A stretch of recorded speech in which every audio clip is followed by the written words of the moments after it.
Hello, welcome back to TYCOON Intelligences.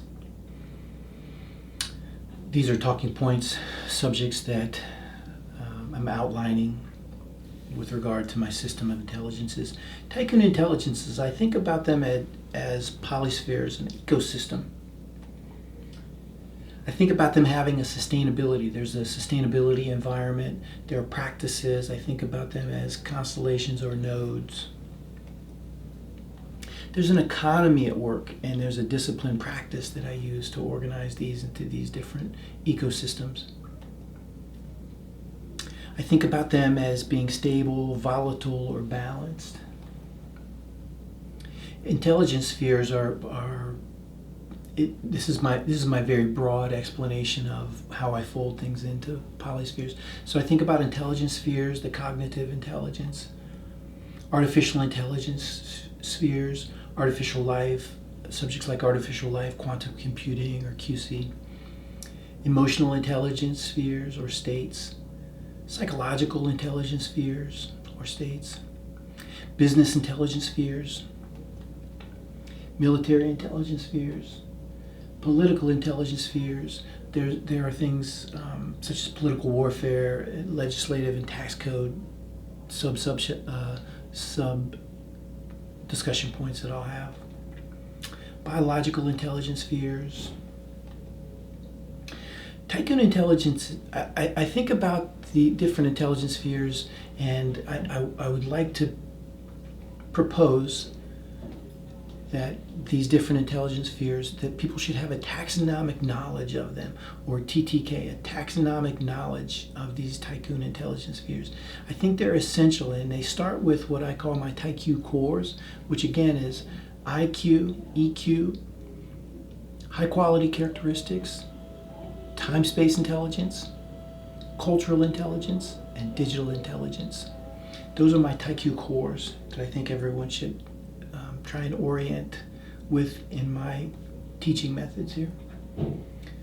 TYCOON capital asset markets, there's something I've described as precious and tangible capital asset currencies, commodities, and markets. These are the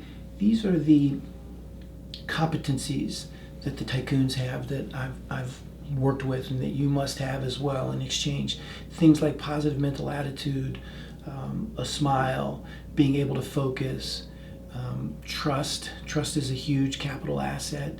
Responsibility that I mentioned before. These are things that you exchange.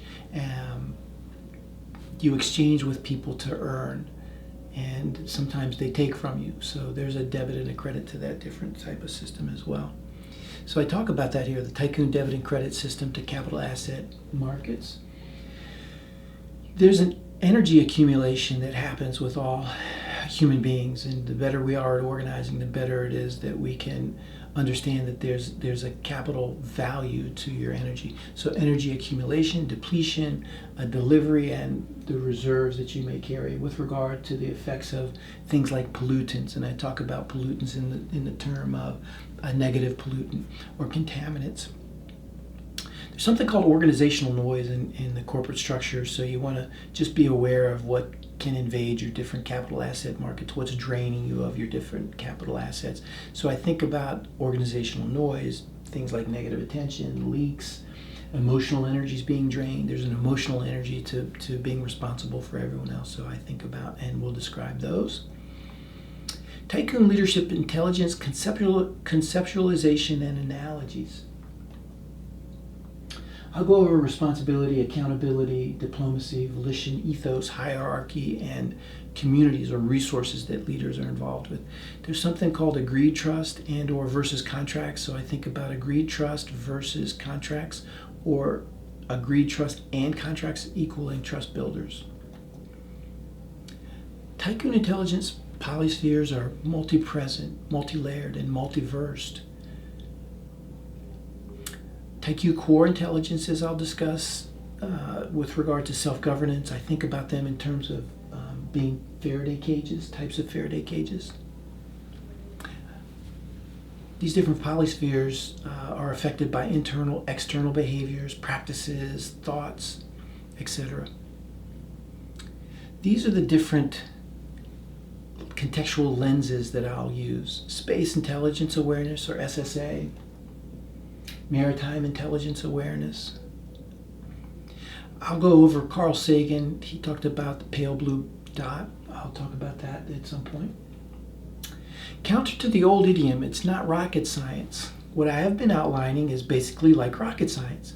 The story of building complex systems of evolving human intelligences, life support and protection from harsh spheres, domains, and physical environments.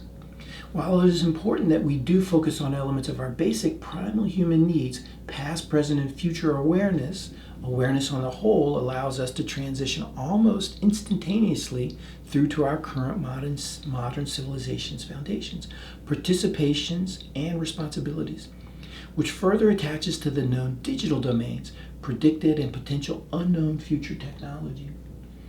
Awareness of multiple domains and spheres of intelligence has been harnessed by tycoons throughout the ages. Knowledge, situation, and domain awareness of intelligent spheres that have been created and can have positive benefits or severe consequences depending on who and how they are interpreted and managed, and will further dominate our realities. Natural requirements for human survival. I talk about primal needs. An example: food, water, oxygen, shelter, clothing. And in this example, I talk about protective garments related to spacesuits, which I'll transition into. Access to technology such as fire, language, trust, knowledge seeking, and universality of wisdom. Synthesis and synthesization is what I have been talking about this whole time, bringing these seemingly disparate intelligence spheres, pulling them all together into a coherent type of constellation or cluster that I use as a method of understanding what's actually going on, and as a model to predict what could happen based on what has happened in the past. I talk about spacesuits as trust. So spacesuits, trust. I use an analogy in describing and building spacesuits as trust. So the same expectations that may be, for instance, built into and written down in a corporate sense, I think about them coming together organically. And again, this is moving from the hunter-gatherers through to the modern human being example of family offices, and how I think of them as time machines. I think about spacesuits as this cooperative building method of combining things as protections for tycoons. So I think about them as equalized trust instruments of confidentiality. I think they operate as active and passive protections of tycoon leadership, council, and tribe members. I think about a spacesuit and building trust. Both are bespoke creations. In them, building this trust, these different models, there could be millions of labor hours for the space program's astronauts just to build a spacesuit. It helps protect them against radiation. There's a mutual assembly that happens. There's a private comm system involved. Pressures and temperatures you have to be aware of. There are maintenance issues. Oxygen is confidentiality and agreed trust and contracts. I think about building a spacesuit as being able to contain the different information inside of a tycoon's family office.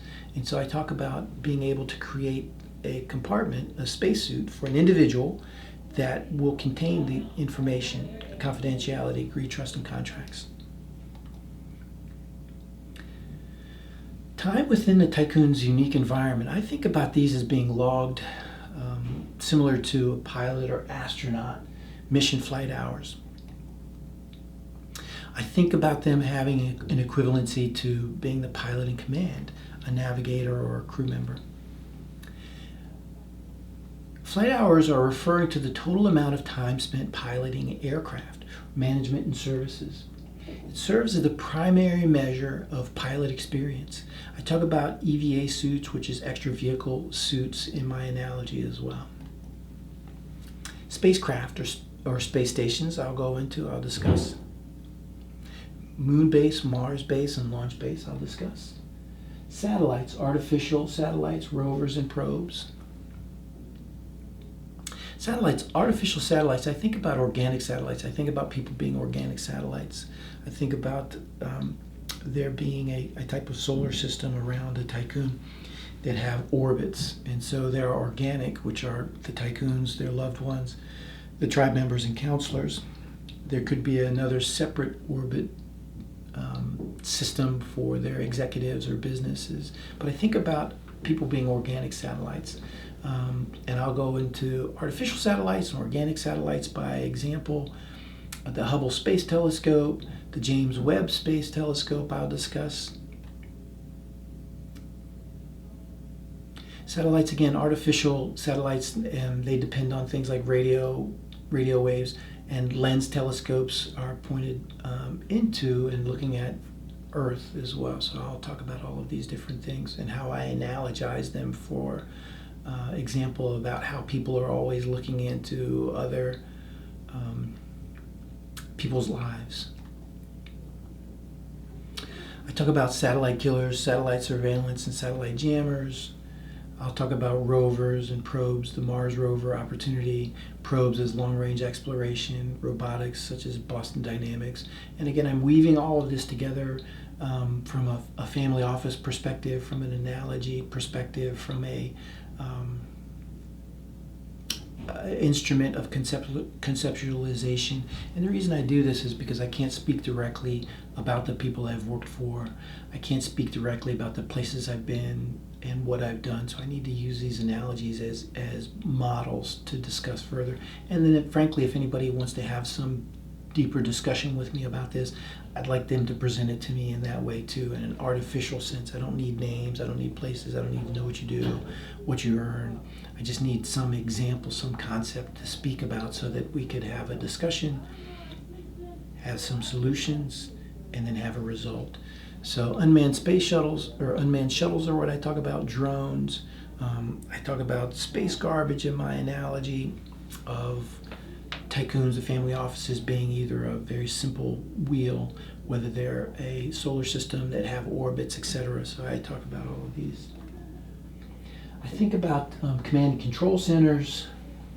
Again, the family office is the one that I'm most familiar with. They can also be headquarters in the corporate context. TYCOON, primary strategic and tactical planning. This is the operational side of me, understanding family offices. But I think in looking at and discussing a space program command and control center, or a military command and control center, or a headquarter in corporate context is very important. So TYCOON, primary strategic and tactical planning. I discuss execution, mobilization, emergency coordination, planning, and intelligence. I think about family offices as having a sovereignty. I think about space programs and the different modules they use, etc., as having a sovereignty. And I think about national command structures, organizations, and capitals. Mission control centers, I talk about mission control centers basically establishing an office, whether it's the main office or a satellite office. I talk about different mission control centers. There's also something called in real life or in real time 24/7 watches. So you want to have somebody on station that's physically there, that can pay attention to the nuances that the digital world wouldn't allow you to. But I also go into and talk about digital watches for international and domestic spaces, bases, family offices. I've had digital access cameras, etc., for the different places that I've been responsible to, and we'll check in time to time. And also I've had security companies pay close attention to the different spaces, estates, hangars, etc., when I'm not there. Space and maritime awareness I discuss as an analogy. Mobile mission control centers, usually that's me with a laptop and 2 phones, paying attention to what's going on everywhere and being able to dial into a situation, whether a place I've worked at was involved in a storm, an electrical outage, repair and maintenance that needs to happen. Launch control centers I talk about because if a tycoon that I've worked for has to launch a different business, or they're taking over a business or folding a business, you have to be able to prepare for what you need to take with you. So I talk about launch control centers, multidimensional environments, again, synthesis and synthesization, being able to bring all of these different environments together, whether it's for a family office and all of their physical spaces, all of the people that are involved, whether it is the tycoon and their family, their immediate family, their extended family, their friends, their executives, just a synthesization, being able to bring all of those together. Ground control, terrestrial and extraterrestrial awareness or construction. This again goes back to the different structures that are being built out there, the constellations of satellites, the International Space Station, for example, just understanding what's going on out there. Domain awareness versus situational awareness, I'll talk about. Domain awareness spheres, which is basically what I've been talking about in terms of interacting with the different TYCOON intelligence spheres, domain intelligence spheres. Situational awareness spheres, this is just, again, what's coming into your sphere of awareness, and what are you pulling in, what are you regularly checking on. Situational awareness spheres, I talk about life support functions, basic, advanced, and elite. Human senses, functional engagement. And I'll go into introduction of my book 2 references with regard to things like pilot senses, because there's a checklist that I think pilots use that are incredibly important in understanding what you need to do to check about what you're doing, where you are, what are the physical spaces like, what are the risks that are involved.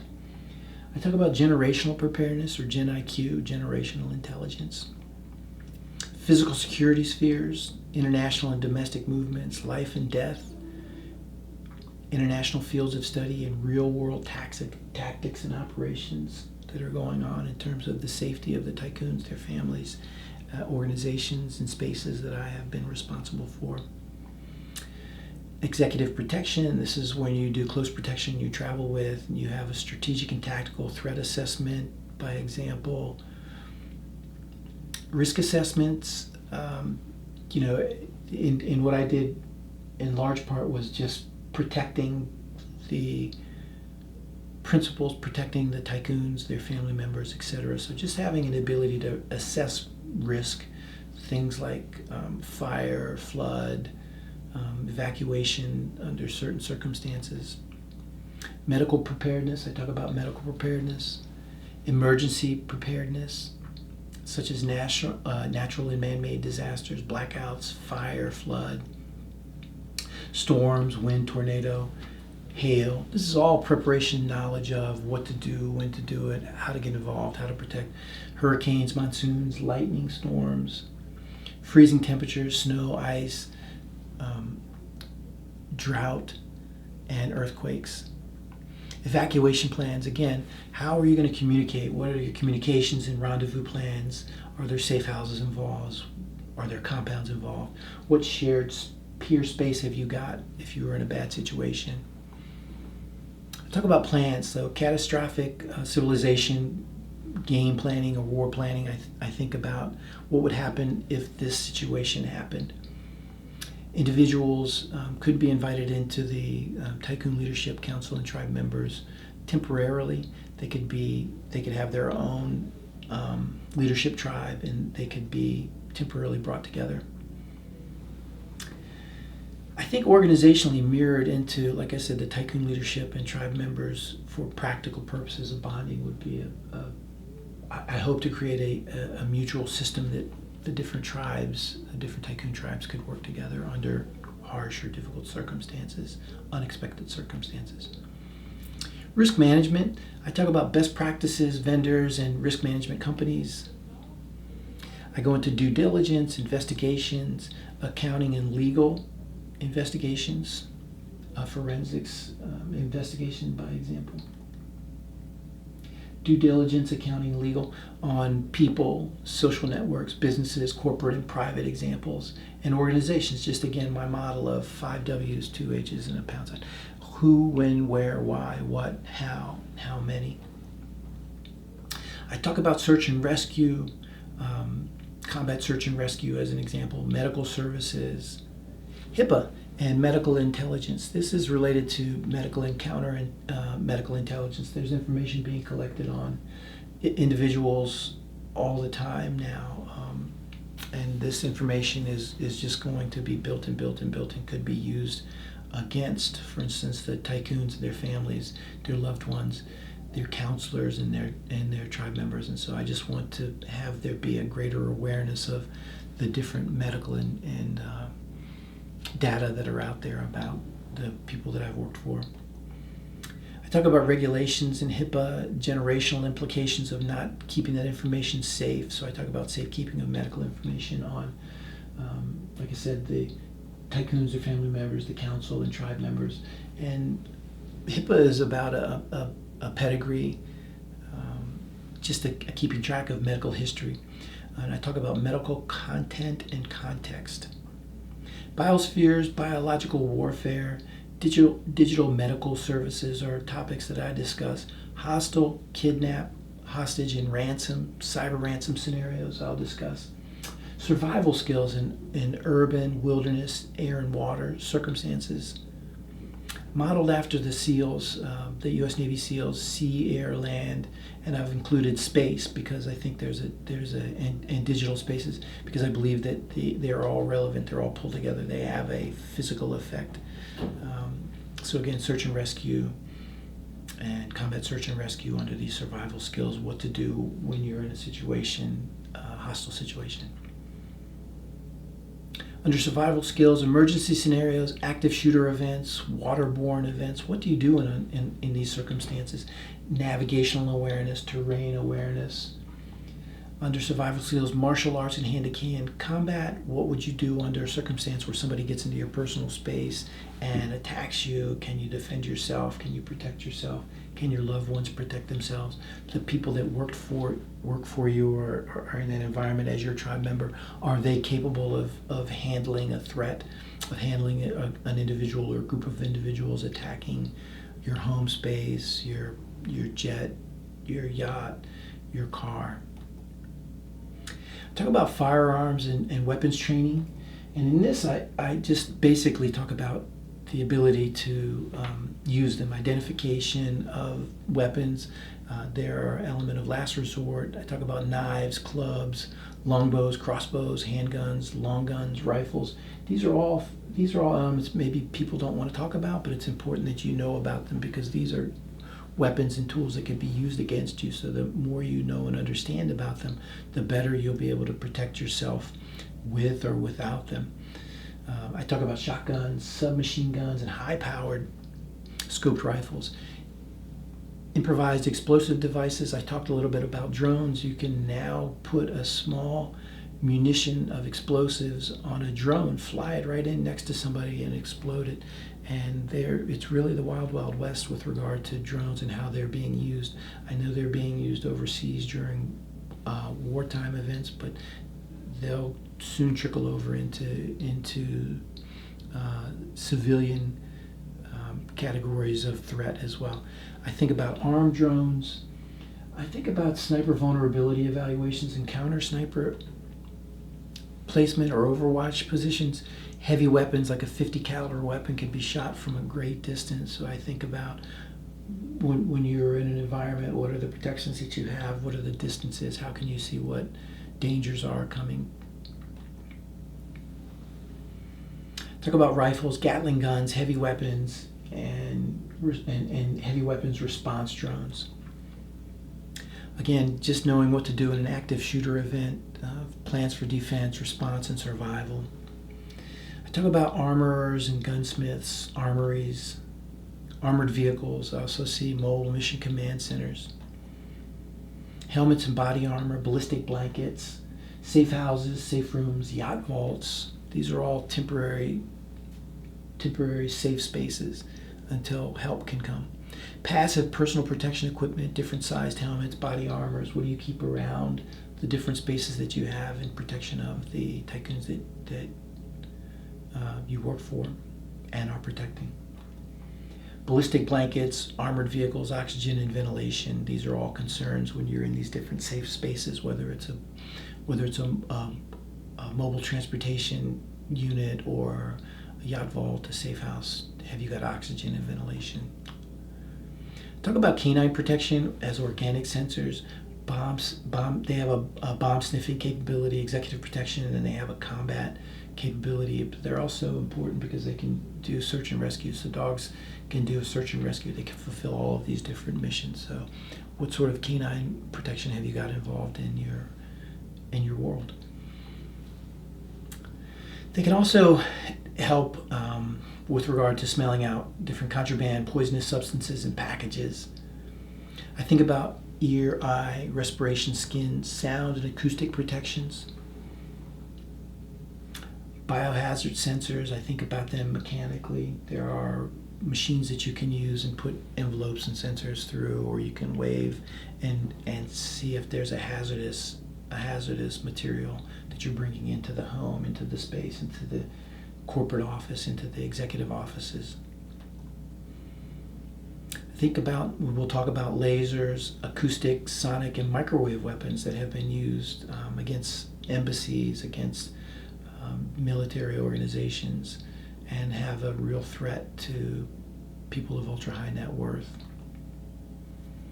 I talk about fabrication, printers and tools, metalworks, welders. It's basically about improvisation. Do you have any mechanical skills? For instance, engine and mechanical repair skills and training. Electromagnetic knowledge and protections. Again, I talk about Faraday cages with regard to confidentiality of information, but there's a real need to have actual Faraday cages that can protect your digital devices, your digital networks against any sort of electromagnetic attack or event. Electromagnetic pulse spectrum and attacks, digital and cyberspace attack events I talk about. Again, just to refresh, laser, acoustic, sonic, microwave weapons, eye, ear protection are things that I'll be talking about.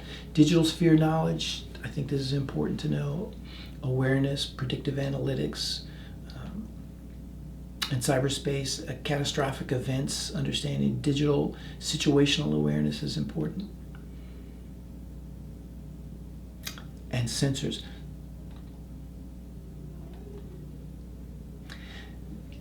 In this, you have really good information available to you if for instance, you wanted to go and learn about emergency preparedness. CISA.gov is excellent. Ready.gov is great. It will help you formulate, and I can talk to you about different scenarios under bomb threats. What are your bomb threat evacuations? What are your procedures for bomb threats?